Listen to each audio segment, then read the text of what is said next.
अंबादास दानवे यांनी एक पैशांचा व्हिडिओ ट्विट केलेला आहे। पैशांच्या बंडलसह कोणते आमदार आहेत असा सवाल त्यांनी ट्विटच्या माध्यमातून सरकारला केला आहे। सरकारकडे फक्त शेतकरी कर्जमाफीला पैसा नाही, बाकी सगळं ओके आहे असा टोला दानवेंनी लगावलाय।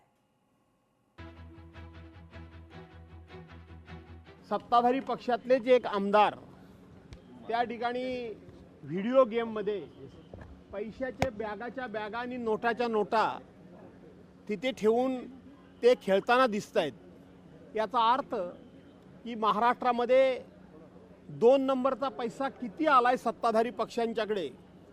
मला देशाच्या पंतप्रधानांना एक विनंती वजा प्रश्न विचारायचा आहे की आपण नोटाबंदीचा निर्णय घेतला, आपण संपूर्णपणे त्या ठिकाणी डिजिटल करन्सी वापरामध्ये आणली, आता कॅशलेस देश करायचा, कुठलाही व्यवहार कॅशनी करायचा नाही आणि तुमच्या सत्ताधारी पक्षाच्या लोकांच्याकडे एवढी मोठ्या प्रमाणामध्ये कॅश येते कुठून?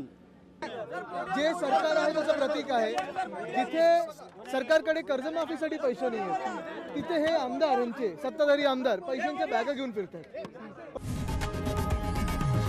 लोकशाही मराठी ऐका, पहा, जागरूक रहा।